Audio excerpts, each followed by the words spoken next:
Hi everyone, welcome back. I'm Michael Sandler, your host on Inspire Nation, along with my fully recharged, off and on fire, ready to head down south, wifey Jessica Lee. If you've ever wanted to reach for your dreams or make great changes in your life while feeling at your best, then do we have the Pause on the Mountain Me Time show for you.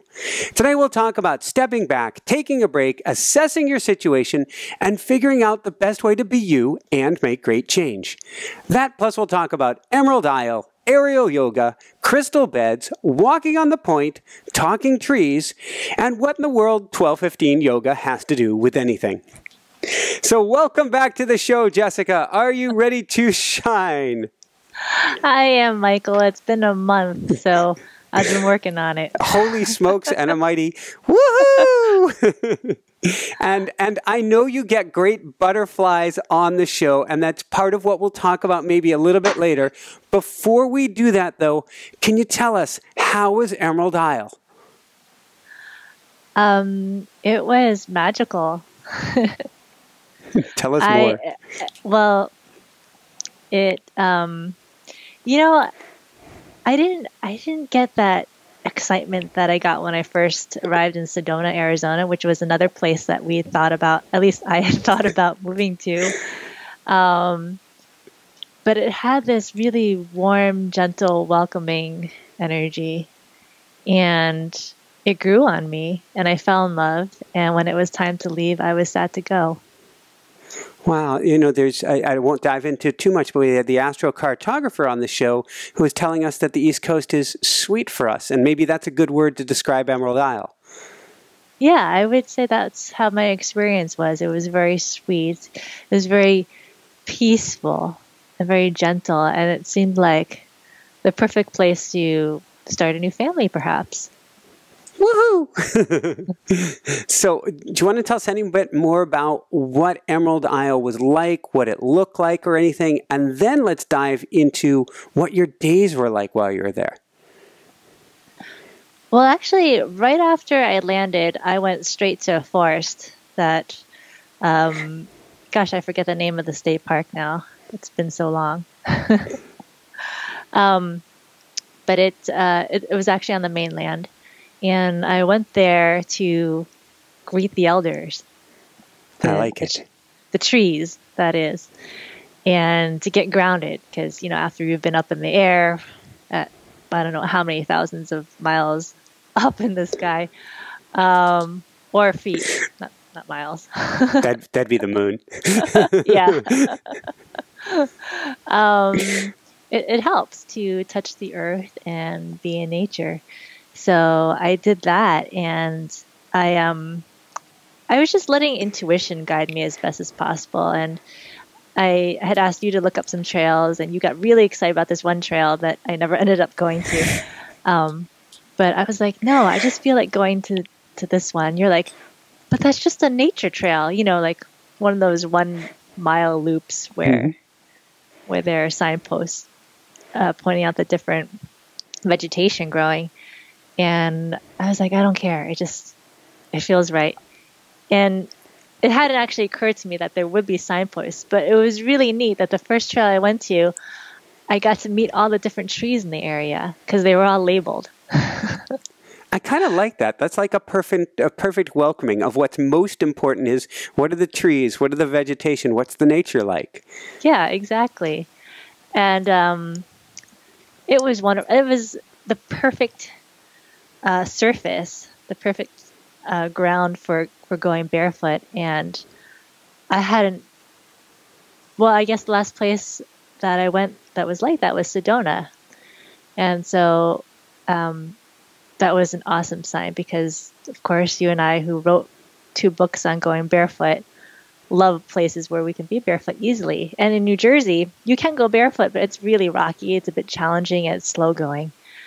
And so that felt really good to take off my shoes and walk along this sort of sandy surface with a few tree roots here and there, a lot of pine needles, but they're laying flat so they don't poke you in the foot. But I hugged a few trees and I just felt really welcomed. And what did the trees have to say to you? Well, I heard that I belong there. That was the gist. What more could you ask for? So you go from the forest, you head out to Emerald Isle, you cross a bridge. It's what, 21, 22 miles long, but you're just on one end of it, so you don't have to drive the full length. And how did things go from there? The people are so friendly. I guess the first person I spoke to was probably I was staying at a friend's place, and her place is in a gated community. And I guess I should say, I said Emerald Isle. I didn't even mention North Carolina, so that we have some geographic perspective here, the coast of North Carolina. yeah, so the first person I spoke to on the island was the guard at the gated community, and he was super friendly. And then every other person that I met after that, I guess in all of North Carolina, was equally as friendly. And I was just really surprised. I hadn't had that experience since we were on Maui, and I thought that was just a Hawaii thing. I didn't expect to find that on the mainland, that really warm, welcoming attitude. I love that, because that's one of the things that I've put out in intention work and talked about for years. I joke about Lilo and Stitch, and I always go, Ohana, meaning family. We are all one, and looking for that place where you treat your neighbor as if they're part of the family, the good part of the family, not the part of the family you don't want to see anymore. Yeah, and I really felt like people made time for you. You know, it wasn't the same pace of life as it is up in the Northeast. And the other thing, sort of off topic, was there was no traffic. Like even during 5 p.m. one afternoon, I'm driving down what I guess I would call a highway. There was absolutely no rush hour traffic. And I spoke to someone about it, and they said there's no such thing. So that was nice. Living in a suburb of New York City, we can definitely appreciate that. Yeah. So everything just felt easier. Like there's, sometimes when I'm thinking about going out to run some errands around New Jersey, there's this energy block, this mental hurdle, I guess, because I'm thinking, oh, I got to go out and like maneuver around the traffic, and it just seems a little bit harder. But down there, everything there's so much open space, I guess what it is. It helps that there's this huge national forest there. So it's not as densely populated. Mm-hmm. And people aren't in as much of a rush. So yeah, that just feels like there's this ease of getting things done when you actually want to get things done. Because the batteries are recharged. Yeah, and you don't have to fight against anything. You don't have to fight against the traffic. So talking about time and ease, you structured your days kind of differently down there. Can you tell us about that? Well, there was a lot less structure, I guess. So it was the first time that I was traveling on my own in 8 years, since right before we met. And I had gone on a couple of trips without you with some girlfriends, but there was one other person. This was the first time I was just by myself, and I was the one who made the final decision without having to compromise or think about the needs of anybody else. And that was so fun. Hint, Michael, there'll be more of this to come. It was so freeing. I guess I really felt like I could spread my wings, and I hadn't felt like that. Well, I guess since the last time I did it, but really, like in my early 20s, and when I was in the Peace Corps, and afterwards when I was in Alaska, it felt really nice to experience that again. I mean, I'm in a different place. I'm not as lost now. as compared to my early 20s. You know, I don't want to glorify my early 20s like I think sometimes people have a habit of saying, you know, college was the best time of my life and life will never be that exciting again. It doesn't feel like that. It was nice to know that I could still tap into that feeling though, from a different place, from a different perspective, and have an even more enriching experience. Cool. So you had like one thing a day that you were trying to accomplish. You had more of a sense of freedom to you. Was it really a getting to know you experience all over again? It was. Actually, the first thing I did every morning was I'd make a cup of tea, and then I would sit down and meditate. And I'd meditate for an hour, get up, take a little break, maybe drink some more tea or add some more hot water to my teacup. And then I'd sit down and meditate for another hour. And that was, I mean, I felt like I was on my own little mini meditation retreat. The word I'd use is decadent. Yeah, and that just set the tone for like the rest of my day. And at most I'd have like one appointment, and each of my appointments were really exciting to me. And I have our friend to thank for a couple of those appointments. Actually, the majority of them. Yeah, she set me up with some amazing people. But yeah, other than that, I had no plans. You know, I was just, which was there are a few moments where you're a little scared, like, oh my gosh, what am I gonna do today? Like, how do I make the most of today? What if I don't make the most of my trip? You know, like these tiny little fleeting thoughts, and then I would just tell myself, really doesn't matter. You know, if you were just here, just being, if you didn't even like leave this beautiful home on the water's edge and you just meditated the whole time, that's enough. And that was really freeing. It's interesting, particularly with your background and your mom, who is an extreme doer. She's amazing what she can accomplish with her time. But there's energy both from her and your genetics, and particularly living just outside New York City, that says if you're not doing, if there's not that push ahead, then you're not doing something for yourself. Yeah, so I guess we'll come back to some of the fun appointments that I had. But when I came back to New Jersey, it was a little bit of a rough landing. As I'm sure a lot of people, yeah, metaphorically, as a lot of people probably experience when they come back from vacation and they get back into the workplace and it's back into the daily grind and the same old routine. I think it's easy to lose some of the transformation that may have occurred while you're away on a trip. And yeah, because I did go through some major transformations that I think are still working through me. I'm still processing a lot.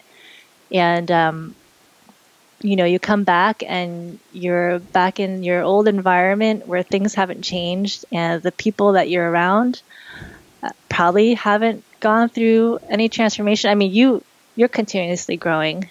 Not just in waist size. But oftentimes, like, family members or friends aren't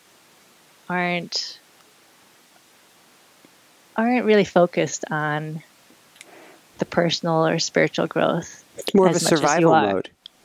Yeah. I mean, it's hard to think about growing and expanding when your mind is preoccupied with the day-to-day. There's so much day-to-day stuff. So we'll talk more about your growth here in a minute. Let's talk about some of the fun stuff. The first one, this was like a match made in heaven to me. This is what I've been envisioning you're doing. I'm not going to get her name. Maybe it'll come to you, who we had on the show, who has done similar things before. But you discovered aerial yoga. Yeah, so when we were on Maui, we saw people doing area yoga, usually at different festivals and art fairs and craft shows or whatever. And they were doing area yoga like really high up, like a couple stories up in the air. And, I thought to myself, well, that's cool. I don't think I'd ever want to do anything life-threatening. I mean, so back on Maui, we would see people doing area yoga at like art fairs and craft shows, but they were up like 2 stories up in the air. And I thought, that looks cool and like it'd be a lot of fun, but I don't really have a desire to be swinging and twirling around that far off of the ground, And then I thought, well, I'm sure the classes start you off really close to the ground. I don't think they put you up there at the very beginning. And I saw that this one yoga place in Swansboro, North Carolina, called Second Wind, they offered area yoga classes, and I was like, well, why not? Because I've been having so much fun doing pull-ups and chin-ups and using those TRX straps at the gym and almost trying to lift myself off of the ground. TRX, when I spell that out or say that, I don't know, I'm guessing it was intentional. It's tricks. And you've been trying to do tricks with the TRX straps. Yeah. So I signed up, and not only did I meet amazing people there, like-minded people who are into spirituality and health and wellness, I had a blast. Like, I felt like a little girl again. Like I remember having my girlfriend, my best friend over when I was in grade school, and we would build these obstacle courses, and we would tumble over couches and hang upside down and jump off of the staircase and which I still can't imagine. That's a high staircase. I know. She told me years later that she had some emotional scarring. I guess I sort of peer pressured into jumping. Anyway, I asked for forgiveness. So,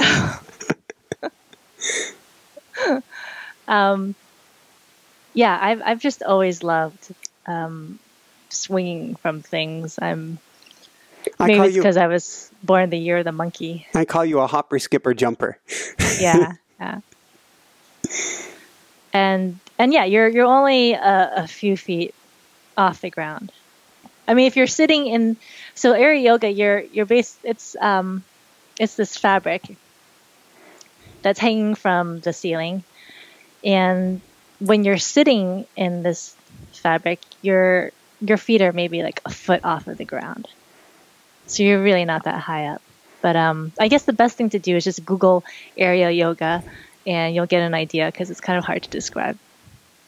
Well, it's like a hammock. It's like a mini hammock, and then you can do things with the mini hammock and twirl around the mini hammock. And yeah, there's a lot of inversion where you end up hanging upside down, which is great to get the blood flow out of your feet and towards your heart and your head.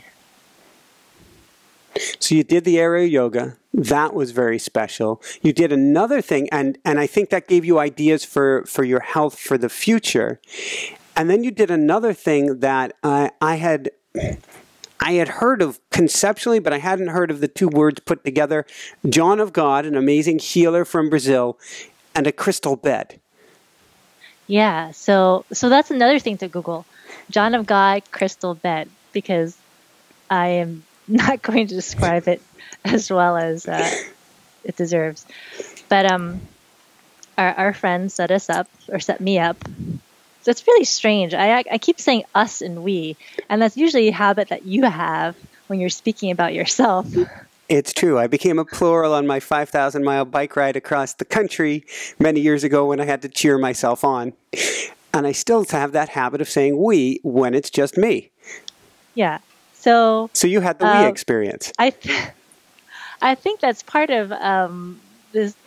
Part of the shift that's happening with me is that this acknowledgement, a realization that I am never alone. Mm-hmm. And it's not that you're with me in spirit, maybe sometimes you are, but it's that I am surrounded by higher intelligent beings. Spirit is with you in spirit. Yeah, there you go. So, okay.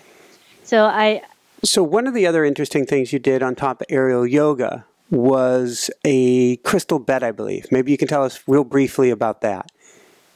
Yeah, so our friend arranged for me to go visit a woman named Diana White in Morehead City, which is also in North Carolina. It's about half an hour north of Emerald Isle on the mainland. And she is a energy healer, and I guess you could call her a medium. I'm not sure if she calls herself or refers to herself as that, but she can communicate with spirits. And maybe you can share a little bit about who John of God is. Well, John of God, real briefly, he's out of Brazil. He's a famous healer helping people to spontaneously heal. We have a good friend who was healed from HIV, and we had Dr. Wayne Dyer was healed remotely by him of leukemia a few years ago. So he does some very powerful work. Right, and he works with spirits as well, and performs like psychic surgery, and that's how he helped heal Wayne Dyer remotely. So he created these crystal beds, which he distributed to about a couple dozen different healers across the country, and maybe around the world too.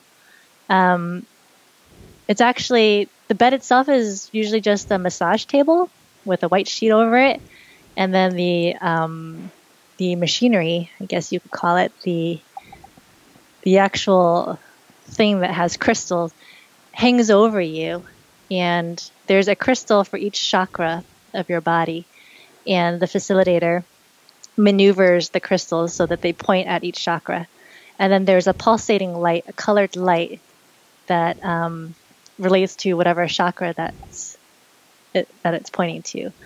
So I'm not going to remember all the different colors of each chakra, but I believe the root chakra might be a red color, and then so the crystal pointing at the root chakra would be pulsating a red light. I could be wrong about that, but that gives you an idea. And the facilitator holds space, just like a shaman would hold space during the ayahuasca ceremony, to create a loving space that's full of light where only divine entities would be allowed. And they invite the spirits in, the same spirits that John of God works with, to work on whatever you request. And I had requested for help around developing my intuition and growing confidence in my own inner knowing. That was a big thing, and in strengthening my self-confidence. And there may have been a couple other things, but that was the main thing. And people experience a whole wide range of different sensations while they're on their crystal bed. It's generally pain-free. You feel tingling sensations. If you're clairvoyant, then you might actually see them with your eyes closed. You keep your eyes closed because the spirits find it distracting if you open your eyes. You might feel like poking, prodding. I felt my left butt cheek jiggled and I tried really hard not to laugh, and I thought, they're just playing with me. They're just trying to keep me loose and not get too tense.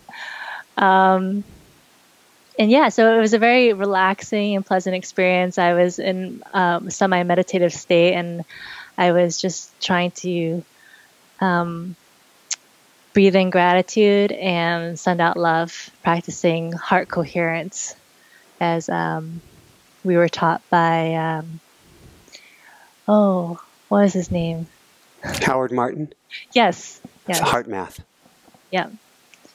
And oftentimes they come back and check on you when you're back home, laying in bed at night. And they did do that for a couple nights.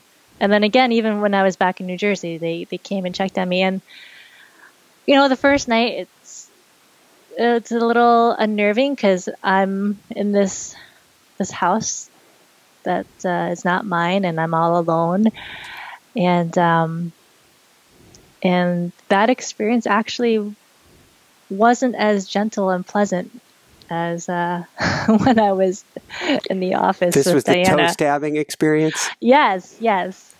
It was hours and hours of excruciating toe stabbing on my right big toe. And I tried to joke to myself.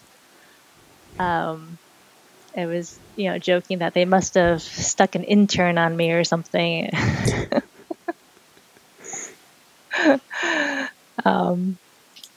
But the interesting thing is, several days later, our friend Marianne also arranged for me to see a reflexologist and to work on my feet.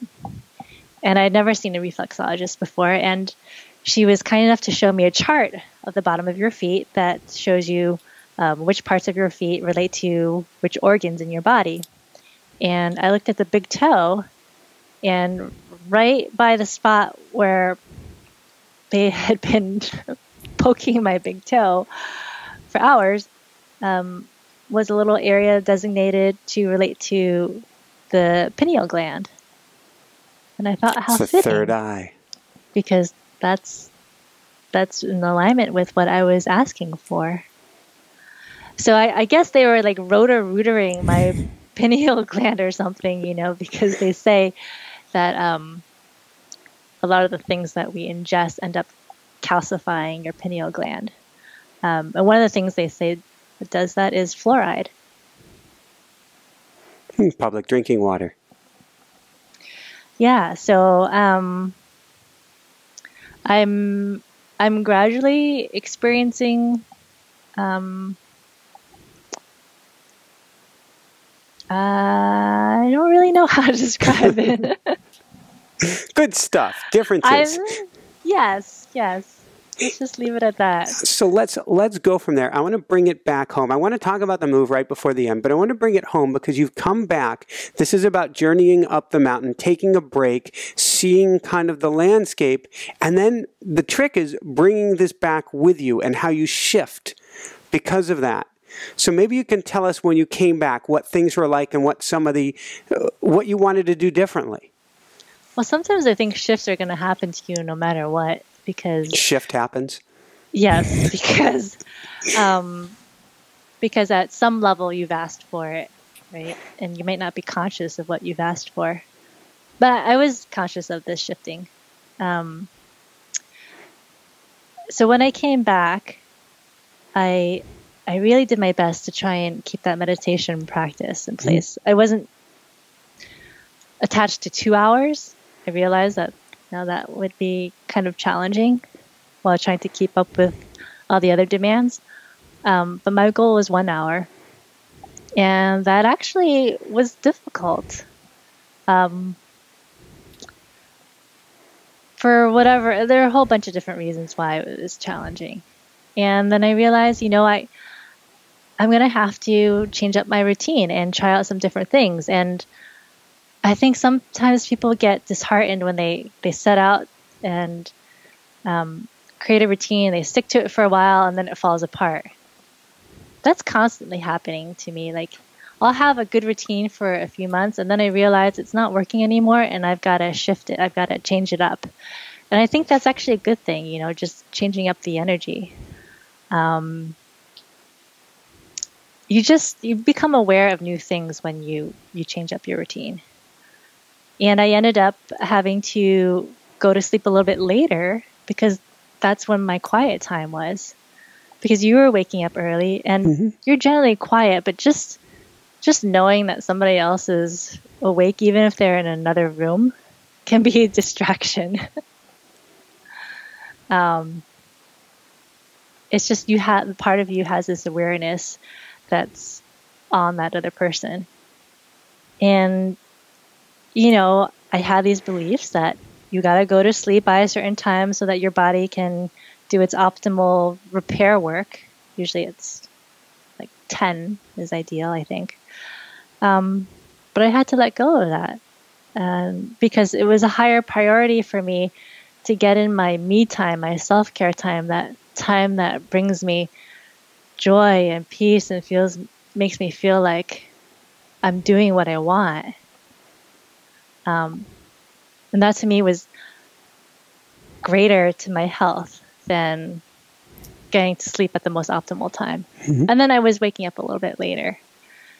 And, of course, that goes against the whole many guests who have talked about the importance of getting up early. And you're just trying to find balance. You find out what's going to work best for you at this particular juncture in your life. And that's always going to change. The same could be said about your diet. We're constantly changing up our diet. One diet might work for us during one point of our lives where our bodies change, and then we adapt and we change our diets. So yeah, just letting go of beliefs that the best way that everyone seems to agree on is the best way may not actually be the best way for me right now, temporarily. And yeah, so a lot of big shifts have been happening since I left. And when I left, you experienced this immense peace. And maybe part of that was just not having me around. Maybe I caused you anxiety. No, that second day, meaning your first full day away, felt, it wasn't a bliss of Jessica's not here. It was, I think I was experiencing vicariously secondhand you weren't even in touch with me. But I sensed that something magical was going on for you. And I'm like, this is good. This is just what we need. Not that we need anything. Here is great. Wherever we are can be great. But I feel like something special is coming for us. And part of that is the move, the shift. And I'm like, wow, whatever she's experiencing, it feels good. Well, I definitely felt like I was on track. I was exactly where I was supposed to be. Things were just flowing. And so there was this sense of immense peace that I was experiencing while I was down there. And not to say that there hasn't been flow in coming back. There has. But this time, the flow came with a bit of stress. So much shifting is happening that it's a bit uncomfortable. And it's happening so quickly that it's uncomfortable. And I was talking to you earlier about the metaphor we often return to, which is the act of circling around the mountain and gradually making your way upwards, spiraling upwards. Well, it felt like I'd stepped into an elevator that shot me, like shortcutted me up the mountain. And it went so fast that my stomach was like up in my throat, and it's like, and it's just a lot all at once. After I got back,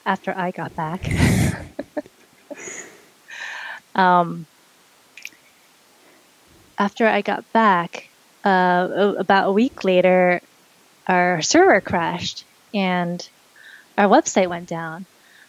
And I had been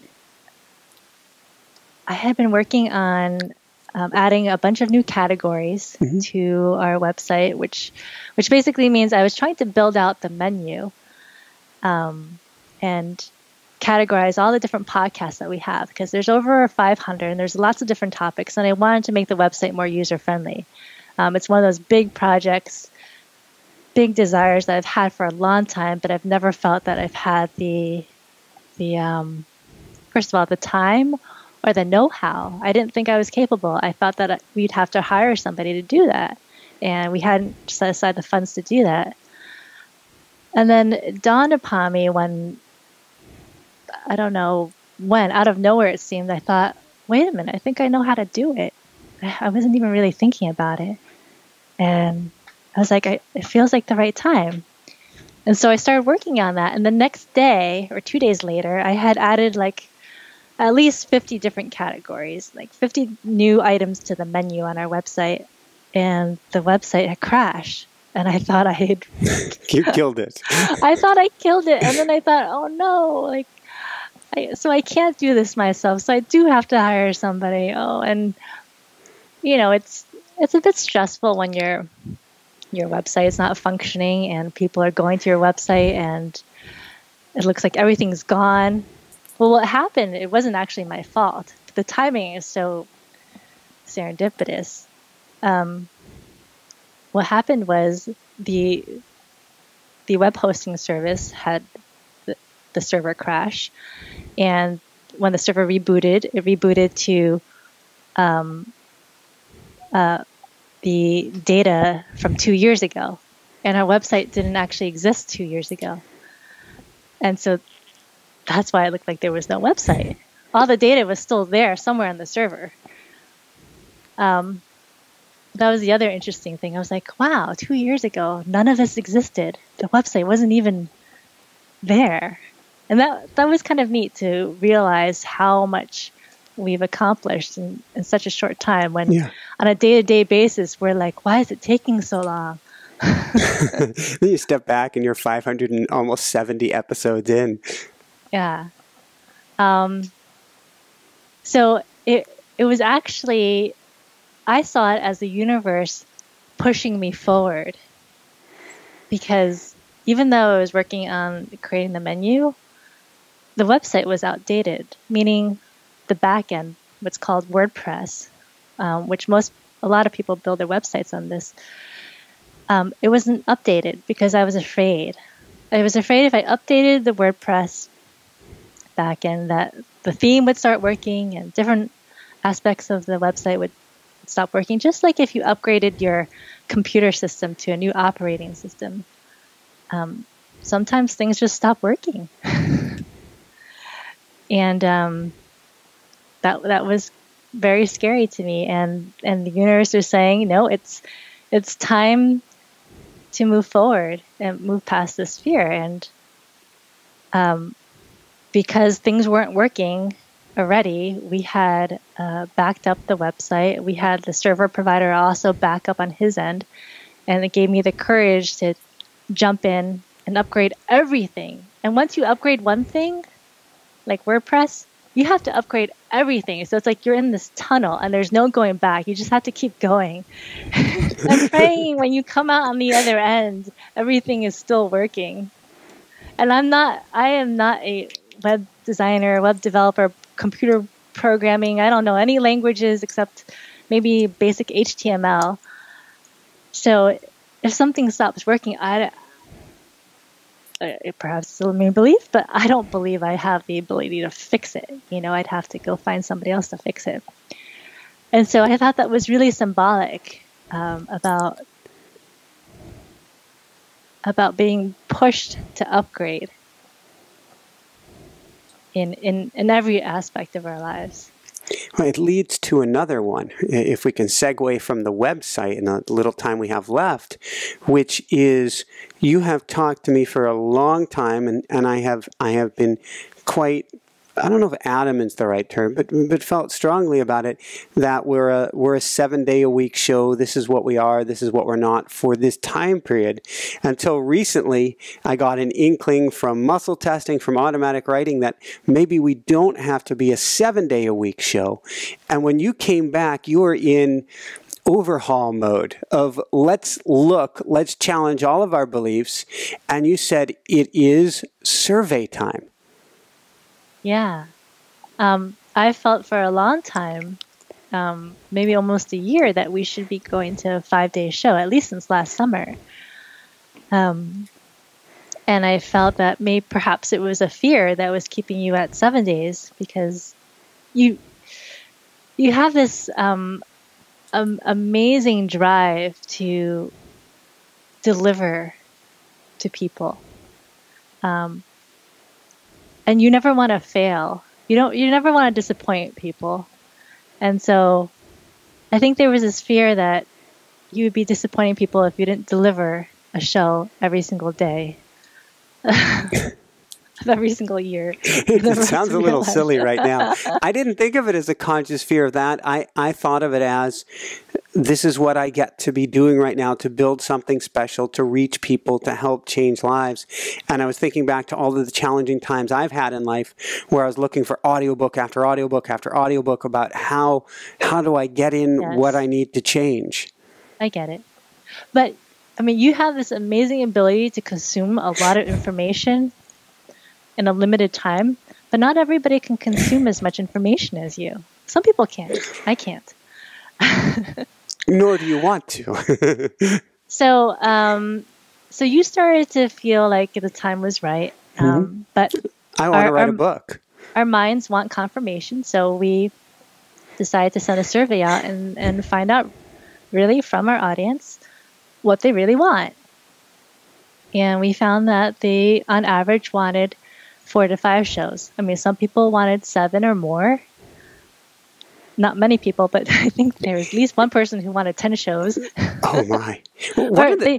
I think they listened to 10 shows a week. One of the coolest things I found in the comments, and you can still go over to inspirenationshow.com/survey, and you can fill that out and let us know your thoughts. But one of the most common comments that we got was sympathy or compassion, saying, please go to 5 days a week or 4 because you need a life too. And so it was feeling like, sure, we'd love our 7 shows a week, but that's not fair to you. So that was really special to hear. Yeah, it was. Yeah, it was really special because it frees you from guilt. Yeah, so from thank the guilt you, everyone. of disappointing people. Mm-hmm. Yeah, so that was, we've been talking about sending a survey out for a long time, and I don't even know why there was a block towards sending the survey out, but it seemed like a lot of these mental emotional blocks were just removed. I think part of it is some of the subliminal work and the hypnosis work that we're doing, which really doesn't seem like work. All we have to do is go to whatever music player and press play. But we've been playing Eldon Taylor's Forgiveness track. Yeah. There's 2 different tracks, and one of them, the one I prefer, is it's the sound of oceans. And you might hear like a few words here and there, but it's a subliminal message that's helping you to forgive yourself and others and everything. And I'll put a link on the website that'll get you over to Eldon's site so that you can download that for free, that forgiveness track. Yeah. And then there's a hypnosis track that I've been listening to from Steve G. Jones on bringing in abundance. And so, yeah, we're always throwing the kitchen sink at everything. One of the things that you told me recently, and it's probably since you came back, is coaching sessions have been really, really special. And I don't like to try to toot my own horn, but there's a lot that I say that I'm going, wow, I can't believe I even said that. And you've been challenging me to, in a sense, coach myself. And I know that when it came to the survey, I'm going, I don't know if I'm going to do this survey or that survey, or we have to pay for this money or that, or blah, blah, blah. And at some point I stepped back, coaching hat went on, and I heard, well, what would you tell your clients to do? And I heard, well, I would have them make a commitment to get the survey out and just get the survey out. And so I sat there in the chair and said, well, if I'm going to get the survey out, and I'm not leaving the chair till I get the survey out, and I got the survey out. So you're challenging me to throw the coaching hat on myself, I think is making a big difference. And watching you upgrading, in quotes, everything is challenging. I don't want to be left behind. You're going to upgrade, I'm going to upgrade. Yeah, and one of the things that I'm learning to do is to chip away at big projects. I've had this limiting belief that when it comes to a big project, I've got to get it all done, like in one big chunk, all at once. And then I've talked about this before. I'll go into tunnel vision, and that's like my whole world will revolve around that one project. So that's what I've been doing with the website menu. Is that, I mean, there's going to be probably 100 categories when all is said and done. But to go back and categorize every single podcast into different categories is really a big task, and it's going to take a long time. So I'm just chipping away at it every day a little bit. And same with bookkeeping. I used to leave bookkeeping very, very bad. And so a block to flow, a block to abundance. Yeah. So like the end of the year, I mean, like entering all the receipts at the end of the year, which is crazy because that's all I would do for like a month, it seemed like. And now I've got it down to a system where I do it every Friday. And it's so easy. It's like, I actually look forward to it because it feels so good to be caught up for once. I mean, we had a lot of things going on. I don't want to make excuses, but I guess I am. I think it's fair to say our lives have been pretty busy at an understatement. Yeah. Let's just say 7 days, a 7-day show is actually, well, you know, I can't say that because you've been doing the bulk of the work. I was going to say it's actually easier than how we were living the first couple of years. But so let's go from there. Let's talk real briefly because we got to let you get going. That's what the 12:15 yoga class is. We have to get you out the door here. How are you feeling? We're talking about chipping away then. How are you feeling about chipping away at the move, and how are you feeling about the move in general? Because that's going to come up here in like, by my estimates, 5 weeks. Yeah, so I can't say I've been successful at chipping away at the move yet. I did a little bit. I get to come up with a system of how I'm going to get through all this stuff because it's challenging than all of our other moves because now I've got all of my childhood possessions, like 18 years plus worth of stuff to go through too. And I just get to come up with a system.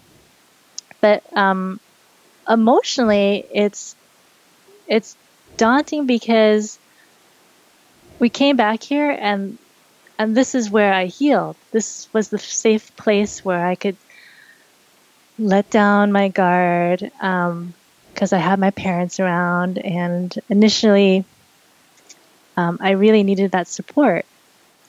And it's scary to think about leaving this place that's been a safe haven for me to get healthy and strong again, and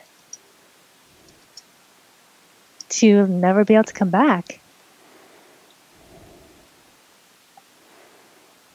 It's been an important island for you for the second half of your life. It's always there when you needed it. Yeah, because I was kind of a vagabond for a while. Every couple of years I would move around, and I could always come back here and feel like this was home. So back to the whole mountain analogy. A lot of shifts were happening very quickly, and I felt like I had to take a break on the side of the mountain. And I was okay with that, you know? There was no guilt. I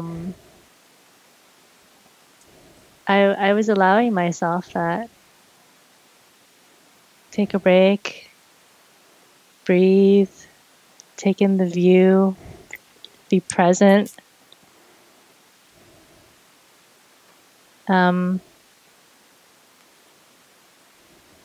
because the mountain's still going to be there. It's not going anyplace. It's just, and when I felt ready, I'd start going. But that's one of the reasons why it was hard for me to record a new show for a while. That, and plus, the longer you go without doing something that's kind of challenging for you to do, the harder it is to do. Like when you fall off the bandwagon, so to speak. Sometimes it's hard to get back on. Picturing the guy with the banjo falling off of the bandwagon. So, any last words you want to share with people, or any homework you want to give people to take their own break on the mountain?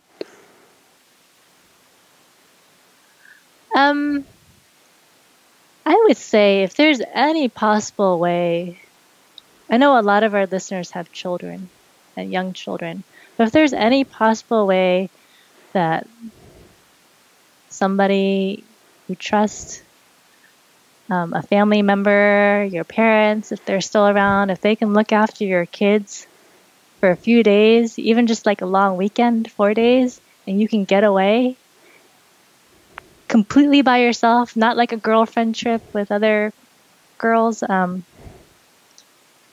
just do your own thing.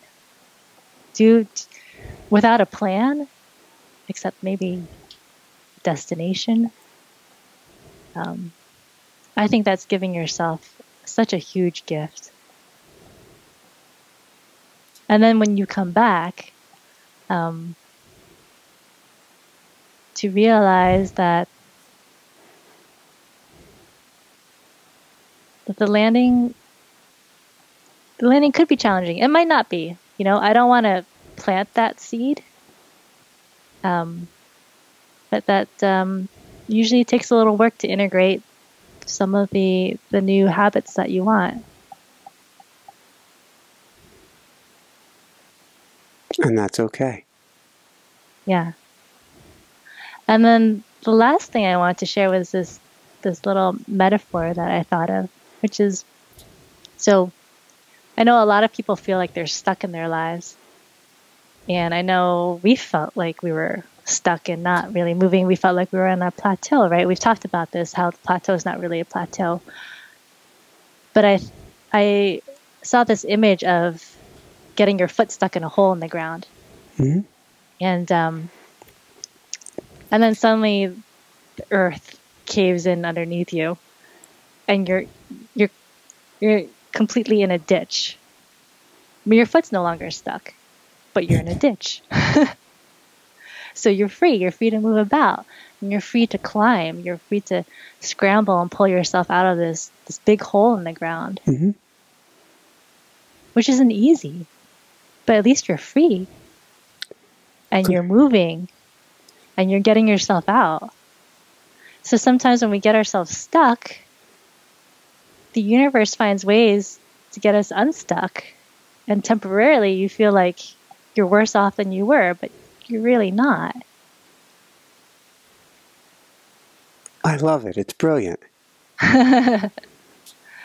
So I think of when people lose their jobs, mm-hmm. Like Pat Flynn, he got fired from an architecture firm, and he ended up starting a blog and starting this online business, and now he's interviewed by magazines like Forbes on running an online business. He's like one of the go-to guys out there. And he has more freedom than he did when he was working at the architecture firm. And he's making millions and helping thousands, if not millions. Yeah. So oftentimes when you think that, things have just hit rock bottom, well, maybe you did. Maybe you hit the bottom of the hole in the ground. But it's setting you free. Woohoo! All right, I gotta run because I've got a beginner yoga class. Awesome. And this is part of what you're doing since you've come back, is you're challenging yourself to live your own freedom. On that note, for everyone out there, this is Michael Sandler and Jessica Lee saying, be well, have fun, take your own break on the mountain, and check out the views below, and shine bright. Woohoo! Okay. Thanks so much for watching. If you enjoyed it, be sure to like below. Also, leave your comments. Have some real fun with it. Subscribe to our channel where you're going to get more great videos, more interviews coming up. And check out our website, inspirernationshow.com.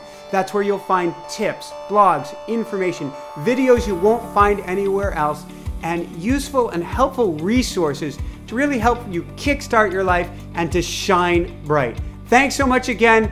Thank you for your support. Like, comment, subscribe. See the website. Thanks so much and have fun. Of course, shine bright. Woohoo!